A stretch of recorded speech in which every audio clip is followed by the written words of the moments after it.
Let's turn overseas now, and Iraqis are observing 3 days of mourning for the victims of twin bomb attacks that have killed more than 100 people and wounded nearly 200.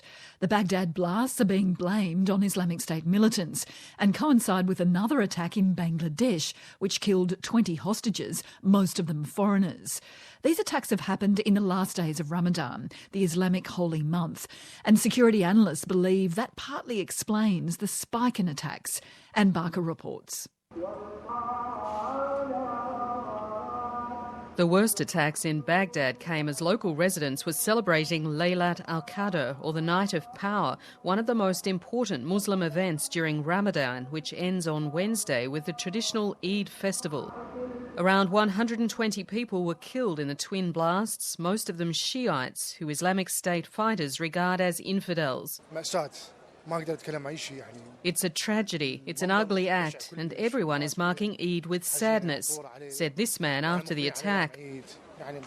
Both Sunni and Shiite Muslims observe Ramadan, but in this part of Baghdad they won't be celebrating on Wednesday.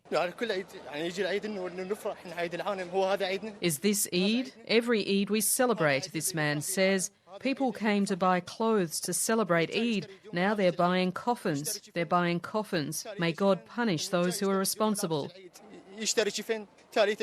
This latest bombing is one of several recent attacks claimed by or blamed on Islamic State militants, which include Friday's massacre of 20 hostages at a restaurant in Bangladesh and last week's bombing at Istanbul's Ataturk airport. And they're in keeping with a directive issued last month by an ISIS spokesman, Abu Muhammad al-Adnani.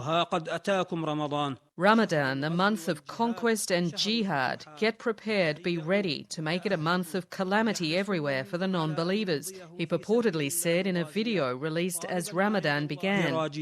And Dr Roger Shanahan, a research fellow at Australia's Lowy Institute, believes the timing of Ramadan is a key factor in all three attacks and others in the past month. We've seen Islamic State call for attacks during Ramadan previously, and there has been a spike in attacks during Ramadan, but we really haven't seen not only the intensity of this, but the diversity of geographic locations. You know, we've seen attacks in Europe, possibly the United States, in Asia, Southeast Asia, and in West Asia. So the geographic spread of attacks is concerning, as also is, you know, the actual physical toll of the attacks, particularly in Iraq last night. In the past month too, Iraqi forces, with the support of the US-led coalition, have recaptured the city of Fallujah, one of the key strongholds of Islamic State since it declared a caliphate in Iraq and Syria 2 years ago.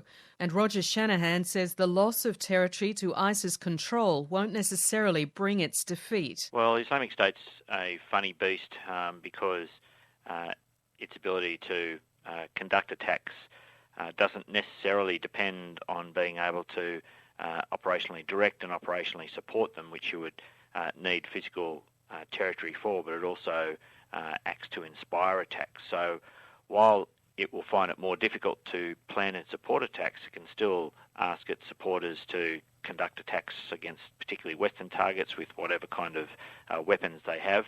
Certainly they're going to be weakened, certainly they're going to be flung around the region once they lose their territory, but that doesn't mean that they're not still going to be willing to conduct attacks. For how long?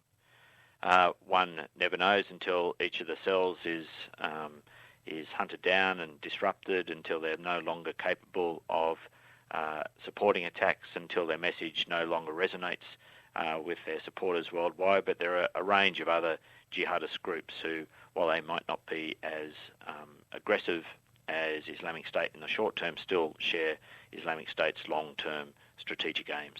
Dr Roger Shanahan from the Lowy Institute speaking with Anne Barker.